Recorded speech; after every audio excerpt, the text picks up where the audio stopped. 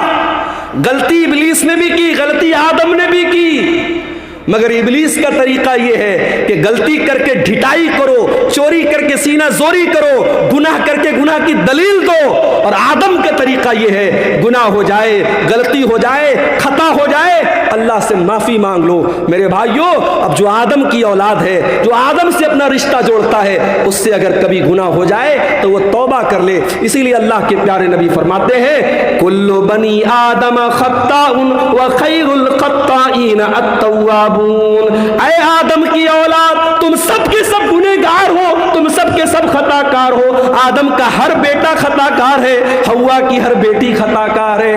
اگر کوئی کہتا ہے صاحب مولوی صاحب میں نے آج تک کبھی کوئی گناہ نہیں کیا ہے، جھوٹ بول رہا ہے وہ، کوئی یہ دعویٰ کر ہی نہیں سکتا اس نے کبھی کوئی گناہ نہیں کیا۔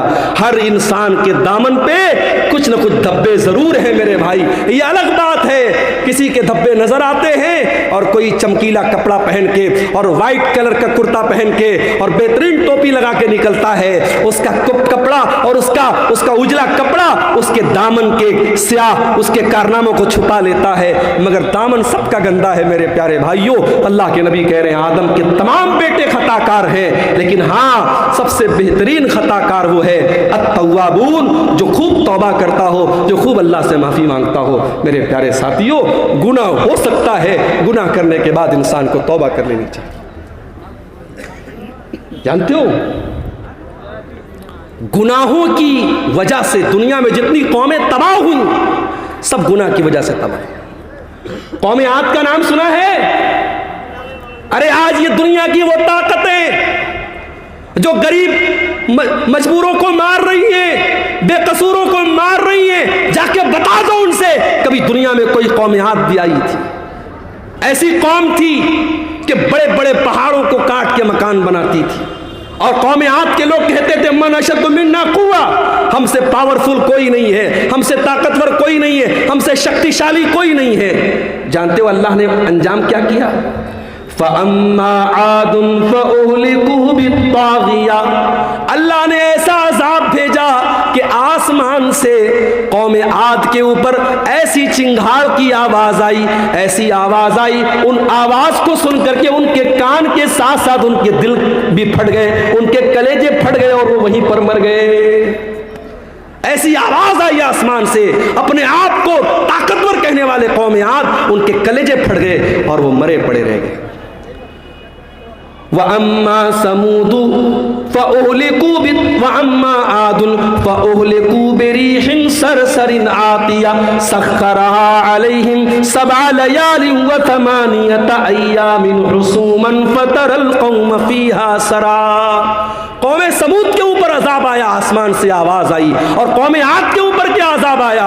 اللہ نے 8 دن لگاتار ایسی ہوا چلائی، پٹک پٹک کے اللہ نے مارا، اور قوم عاد کے لوگ زمین پہ ایسے مرے پڑے تھے، ان کی کھوپڑی الگ ہے، ان کا دھڑ الگ ہے، ان کا سر الگ ہے۔ اللہ کہتا ہے کھجور کے سڑے ہوئے تنوں کی طرح زمین پہ پڑے تھے۔ یہ انجام قوم عاد کا ہوا۔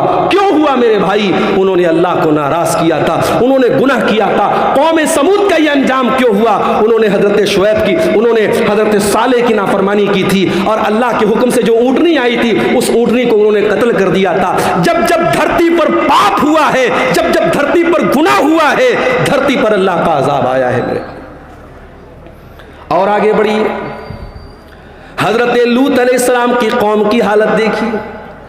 یہ آنے والے مسافروں کو لوٹ لیا کرتے تھے، یہ ڈاکہ ڈالا کرتے تھے، اور یہ اپنی عورتوں کے بجائے مرد کے ساتھ اپنی شہوت پوری کرتا تھا، مرد سے جسمانی تعلق قائم کرتا تھا، یہ اغلام بازی کیا کرتے تھے، یہ لونڈے بازی کیا کرتے تھے، یہ مرد کے ساتھ ناجائز کام کیا کرتا تھا۔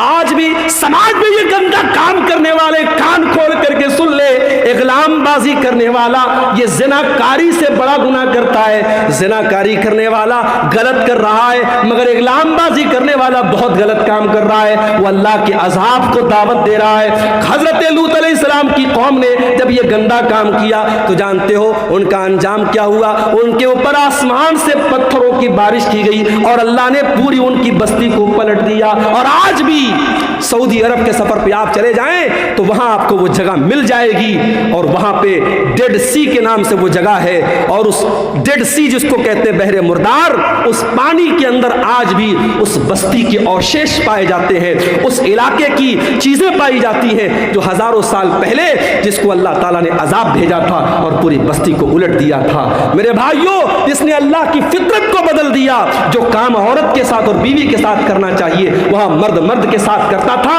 اللہ نے اس کی سزا کیا دی؟ اللہ نے آسمان سے پتھر برسایا اور پوری بستی کو الٹ دیا۔ اور آگے بڑھیے، شعیب علیہ السلام کو دیکھیے، ان کی قوم کیا کرتی تھی؟ 420 کرتی تھی، اپنے ترازو میں ڈنڈی مارا کرتی تھی، اور 1 کلو سامان دینا ہوتا تھا تو 900 گرام دیا کرتی تھی، ناپ تول میں کمی کیا کرتی تھی، 420 کیا کرتی تھی۔ اللہ نے حضرت شعیب علیہ السلام کی قوم پر آسمان سے ایسی بدلی بھیجی، ان کو جب بارش تھم گئی اور گرمی لگنے لگی اور آسمان میں بدلی نظر آئی، ان کو لگا کہ بارش ہوگی، وہ جلدی سے بدلی کے نیچے جا کے کھڑے ہو گئے اور بدلی سے آگ برسنے لگی اور پوری بستی کا کام ختم ہو گیا۔ اللہ تعالیٰ نے ایسا عذاب بھیجا حضرت شعیب کی قوم کے اوپر۔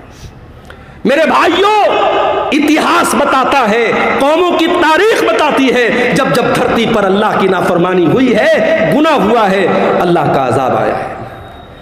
اسی لیے اللہ قرآن کے 20ویں پارے کے لاسٹ میں فرماتا ہے فَكُلًّا أَخَذْنَا بِذَنبِهِ فَمِنْهُمْ مَنْ أَخَذَتْهُ الصَّيْحَةُ وَمِنْهُمْ مَنْ أَرْسَلْنَا عَلَيْهِ حَاصِبًا وَمِنْهُمْ مَنْ خَسَفْنَا بِهِ الْأَرْضَ وَمِنْهُمْ مَنْ أَغْرَقْنَا۔ میرے بندو، ہم نے ہر قوم کو جس کو ہلاک کیا اس کے گناہ کی وجہ سے ہلاک کیا، کسی کے اوپر آسمان سے پتھر برسایا، کسی کے اوپر آسمان سے آواز آئی اور کسی کو زمین میں دھسا دیا اور کسی کو سمندر میں ڈوبا کے مار دیا۔ ایک صاحب تھے، ان کا نام تھا فرعون۔ وہ کیا کرتا تھا؟ بچوں کو مروا دیتا تھا، بچوں کو مروا دیتا تھا۔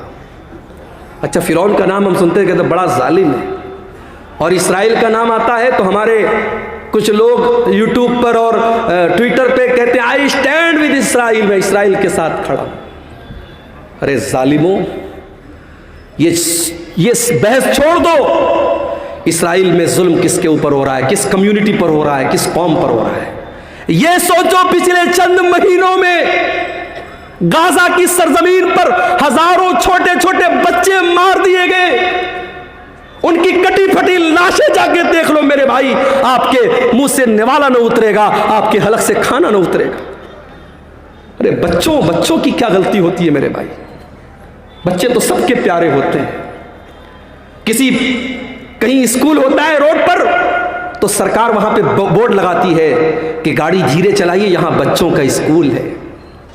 بچوں کے ڈاکٹر کیا جاؤ تو بڑے وہاں پہ بورڈ لگے رہتے ہیں، keep silent there are children, خاموش رہیے یہاں پر بچے ہیں۔ بچوں سے ہم اتنا پیار کرتے ہیں، بچوں کا اتنا خیال کرتے ہیں۔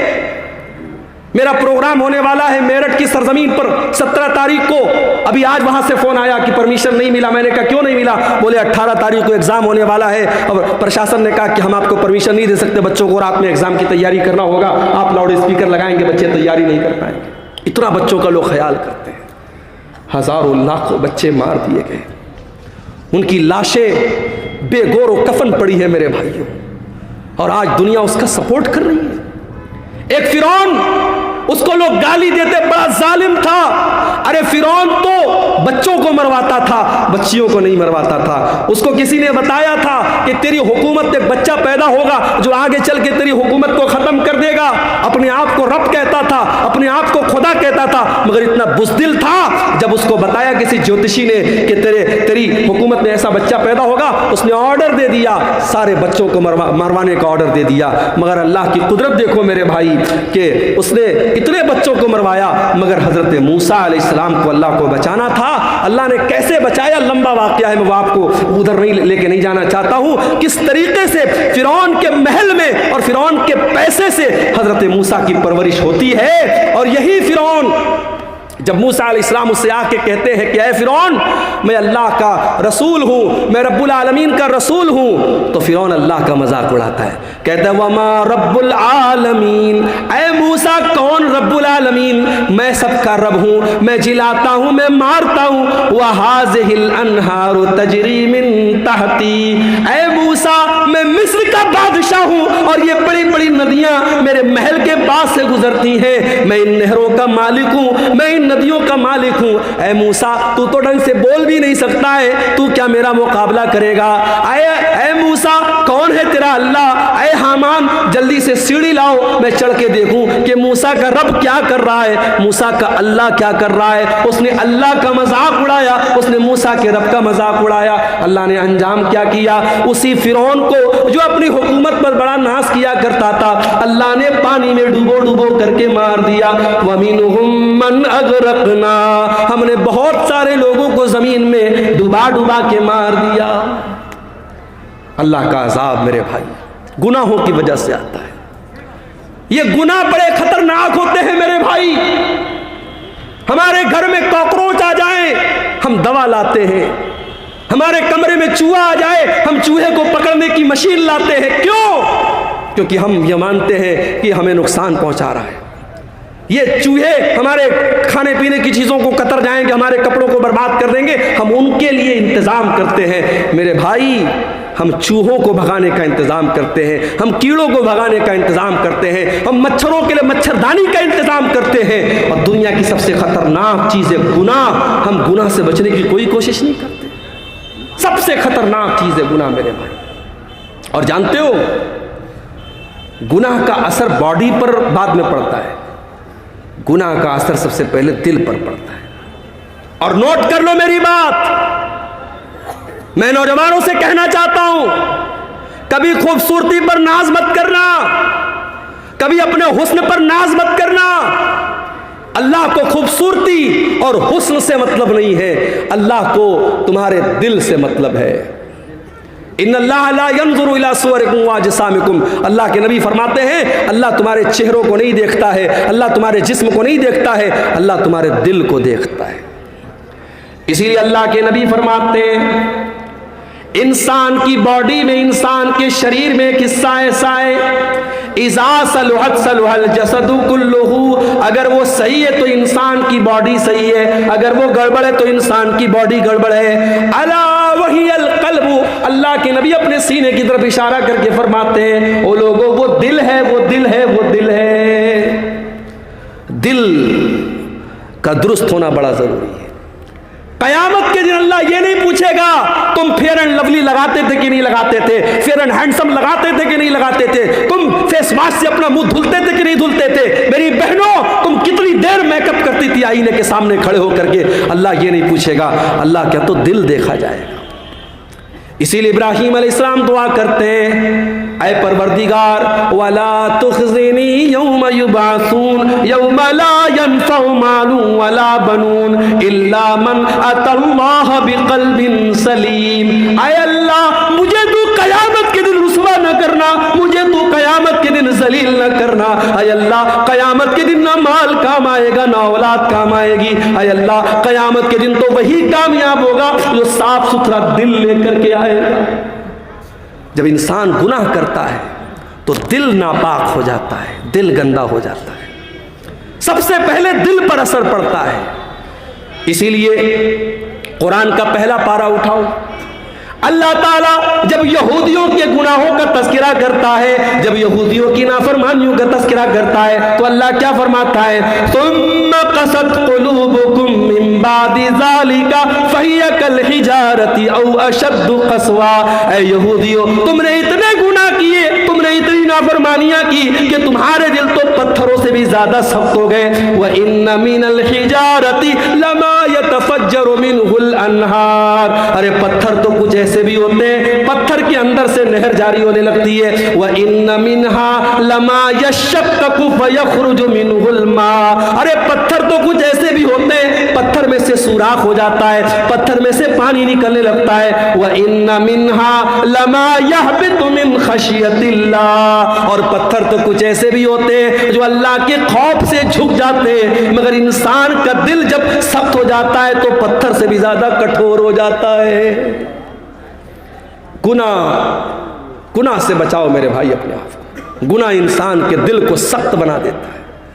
اور یاد رکھو جب گناہ کرتے کرتے انسان کا دل سخت ہو جاتا ہے, پھر عبدالغفار صاحب 1.5 گھنٹے تقریر کریں, مولانا جرجیت صاحب 2 گھنٹے تقریر کر لیں, مولانا معراج ربانی صاحب 3 گھنٹے تقریر کر لیں, کوئی دنیا کا بڑا سے بڑا عالم آ جائے اور تقریریں کرتا رہے, دل کی دنیا نہیں بدلتی ہے کیونکہ دل کالا ہو چکا ہے میرے پیارے بھائی. اللہ کے پیارے نبی فرماتے ہیں جب بندہ کوئی گناہ کرتا ہے نُقِطَتْ فِي قَلْبِهِ نُقْطَةٌ سَوْدَاء, اس کے دل کے اوپر ایک کالے رنگ کا دھبا ڈال دیا جاتا ہے, اس کے دل پر ایک کالے رنگ کا دھبا پڑ جاتا ہے.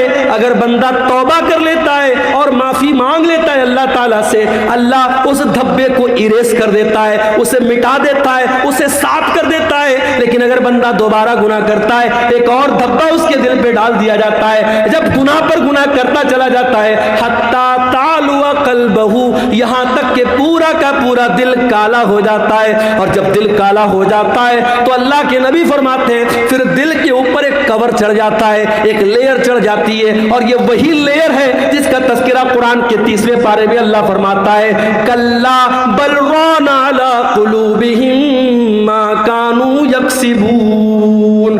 میرے بندو تمہارے گناہوں کی وجہ سے تمہارے دلوں کے اوپر پردہ پڑ جاتا ہے. گناہوں سے اپنے آپ کو بچاؤ میرے بھائی. اور جانتے ہو گناہ کا ایک نقصان اور ہے, گناہ کرنے سے انسان کی روزی روٹی پر بھی اثر پڑتا ہے. دکان اچھی نہیں چل رہی ہے, کاروبار میں مندی ہو رہی ہے, جو بزنس میں ہاتھ لگا رہے ہو بزنس صحیح طریقے سے نہیں چل رہا ہے, ذرا غور کر لینا, ذرا جائزہ لے لینا, ذرا دھیان دینا, کہیں کوئی گناہ تو نہیں کر رہے ہو, رات میں بیٹھ کے شراب تو نہیں پی رہے ہو, کہیں زناکاری میں تو نہیں لگے ہو, کسی ناجائز لڑکی کے ساتھ کہیں ناجائز تعلق تو نہیں قائم کر کے رکھا ہے, کہیں موبائل پر کسی سے گندی چیزیں تو نہیں شیئر کر رہے ہو. اگر کوئی گناہ کر رہے ہو تو آپ کی روزی روٹی پر بھی اس کا اثر پڑے گا.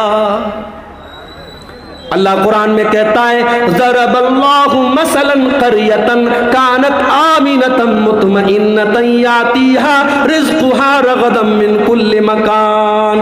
اللہ تعالیٰ مثال دے رہا ہے ایک بستی کی. بستی بڑے چین سے بڑے امن سے رہا کرتی تھی اور بستی والے چین سے کھاتے پیتے تھے.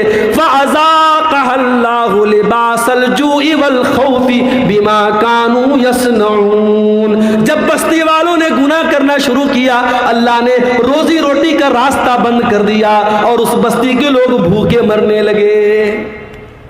آپ کہتے ہیں مولوی صاحب ہمارے یہاں سیلاب آ جاتا ہے, باڑھ آ جاتی ہے, کھیتی برباد ہو جاتی ہے. قرآن کہتا ہے ذرا اپنے اعمال کا جائزہ لے, ذرا اپنے کرتوتوں کا جائزہ لے. جب تو گناہ کرے گا تو تیری روزی روٹی پر بھی اثر پڑے گا. اب یہاں ایک سوال پیدا ہوا, شیخ صاحب ہمارے گاؤں میں ایک بیاج خور آدمی ہے, بیاج کا دھندا کرتا ہے, بڑا پیسہ کما رہا ہے, بڑے مکان بنا رکھے اس نے, بڑا نام ہے اس کا, فارچونر لے کے چلتا ہے, مرسڈیز لے کے چلتا ہے, کٹیہار سے گزرتا ہے, لوگ سلام کرتے ہیں. آپ تو کہہ رہے گناہ کرنے سے روزی روٹی بند ہو جاتی, اس کی روزی روٹی تو بہت اچھی چل رہی ہے. آئیے اس کا بھی جواب دے دیتا ہوں. اللہ کے نبی فرماتے ہیں, یہ مسند احمد کی صحیح روایت ہے, جب تم دیکھو کہ کسی کی روزی روٹی اچھی چل رہی اور وہ گناہ پر گناہ کیے جا رہا ہے تو تم اس سے دھوکہ نہ کھانا. اللہ اس کو ڈھیل دے رہا ہے, اللہ اس کو مہلت دے رہا ہے, اور ایک دن اللہ تعالیٰ اپنی رسی کو ٹائٹ کرنے والا ہے. اور اس کے بعد اللہ کے نبی قرآن کی آیت پڑھتے ہیں فَلَمَّا نَسُوا مَا ذُكِّرُوا بِهِ فَتَحْنَا عَلَيْهِمْ أَبْوَابَ كُلِّ شيء حتى فرحوا بما اوتوا. اللہ فرماتا ہے جو ہماری نافرمانی کرتے ہیں ہم ان کو بہت نوازتے ہیں، بہت دولت دیتے ہیں، خوب روپیہ پیسہ دیتے ہیں.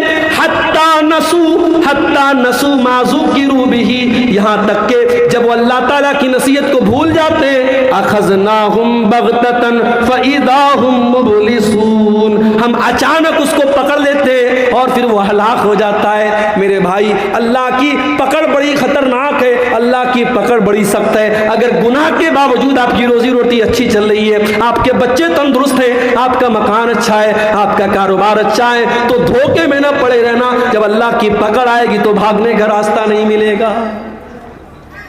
اور آگے بڑھیں. گناہ کا ایک نقصان اور ہوتا ہے میرے بھائی. گناہ کرنے والا جب گناہ کرتا ہے تو اللہ تبارک و تعالیٰ اسے ذلیل کرتا ہے. گناہ کرنے والے کو اللہ تعالیٰ ذلیل کرتا ہے.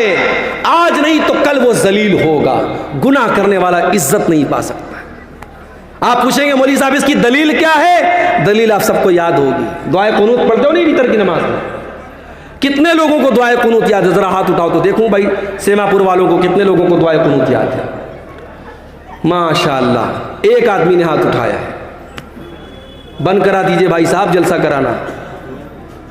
اگر اتنے جلسے کرانے کے باوجود اگر آپ کو ویتر میں پڑھی جانے والی دعائے قنوت یاد نہیں ہے تو یہ بہت افسوس کی بات ہے میرے بھائی.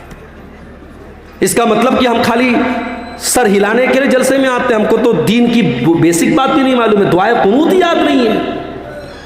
اللہم اہدنی فی من ہدیت وعافنی فی من عافیت وتولنی فی من تولیت وبارک لی فی ما اعطیت وقنی شر ما قضیت فانک تقضی ولا یقضى علیک انہ لا یذل من والیت ولا یعز من عادیت تبارک ربنا وتعالیت.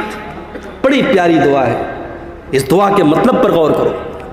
اے اللہ تو مجھے ہدایت دے دے اور مجھے ان لوگوں میں شامل کر دے جن کو تو نے ہدایت دی ہے. وعافنی فی من عافیت، اے اللہ مجھے تو عافیت دے دے، چین دے دے، سکون دے دے اور ان لوگوں میں شامل کر دے جن کو تو نے عافیت دی ہے. وتولنی فی من تولیت، اور اے اللہ تو جس سے محبت کرتا ہے، تو جس کو دوست بناتا ہے، اے اللہ ان لوگوں میں تو مجھ کو بھی شامل کر دے. وبارک لی فی ما اعطیت، اے اللہ تو نے جو دیا ہے اس میں تو مجھ کو برکت دے دے. وقنی شر ما قضیت، اور اے اللہ جو تو فیصلہ کرتا ہے اپنے فیصلے میں کوئی اگر ایسا فیصلہ ہے جو میرے حق میں برا ہے اے اللہ تو اس سے بچا لے. فإنک تقضی ولا یقضى علیک، اے اللہ سب کا فیصلہ تو کرتا ہے، تیرا فیصلہ کوئی نہیں کر سکتا ہے. انہ لا یذل من والیت، اے اللہ تو جس سے دوستی کر لے، تو جس سے محبت کر لے، اے اللہ وہ انسان کبھی ذلیل نہیں ہو سکتا. ولا یعز من عادیت، اور اے اللہ تو جس کو دشمن بنا لے وہ کبھی دنیا میں عزت نہیں پا سکتا. گناہ کرنے والا ذلیل ہوتا ہے میرے بھائی. وَمَن يُهِنِ اللَّهُ فَمَا لَهُ مِن مُكْرِمٍ، اللہ تعالیٰ جس کو ذلیل کر دے اسے دنیا میں کوئی عزت دینے والا نہیں ہے. گناہ کی وجہ سے انسان ذلیل ہوتا ہے.